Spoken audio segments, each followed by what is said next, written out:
I'm incredibly disappointed. This has nothing to do with a movement about equality for people or anything of that sort. And it's a disrespect to the many widows, widowers, family who have loved ones on this wall. I've met some of them. They're good people. They're good, decent people who don't deserve something like this.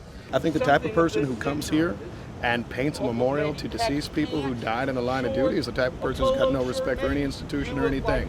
They're not worried about making black lives better in Kansas City. Many of them have been arrested. They will be prosecuted. I would veto any attempt by council to remove those charges because I think where you're desecrating property, you are creating real issues. No, I think this is actually more related to folks that are trying to cause trouble. It's a small number of people. I don't think it's people who have any interest in the movement at heart. And I think that's what led to this more than any particular operation, the police chief, the mayor, anything like that. Because if you got rid of that issue, there'd still be some people who are trying to destroy and distort a movement. That's what we see time and again, and I think it's ridiculous. And I think Kansas Cityans, by and large, won't stand up for it. Even Kansas Cityans who recognize we need a lot of change. You can believe we need a lot of change, but you can also believe that this is the sort of act that our community does not need. What I saw last night was a number of officers that were very restrained in dealing with a crowd that was doing any number of things.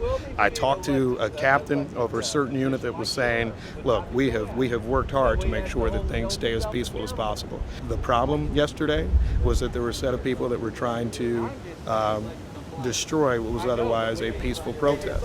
And we keep seeing that at these types of protests. And there's no reason for that. Our officers are here to make sure people's First Amendment rights can be heard, and they allow that. But, this ain't the First Amendment when you're destroying a bunch of things. It's really disappointing.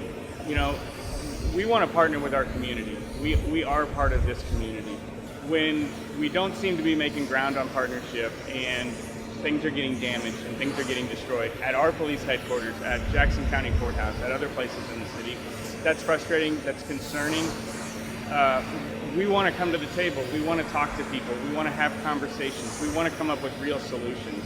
Spray painting things does not create real solutions. Yeah, it's 100+ years of people that got up every day like any other day, went to work to protect the city, and then didn't come home. And they did that for the city. They gave their lives for the city, and this monument marks that.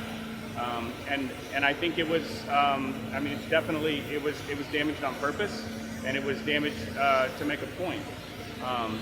We're out here today. We continue to be out here all night. It's getting cleaned up. There was a total of 11 people taken into custody last night. It's a mix of municipal charges, which are misdemeanors, which get a summons for city court. And then some of them are 24-hour investigations for potential felony charges.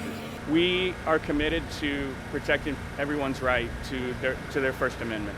We're committed to protecting everyone and the property around while they do that, even if it's from themselves. We are committed to that, and we will remain committed to that. And I'm proud of our professionalism. I'm proud of our officers. I'm proud of everybody that was out here last night.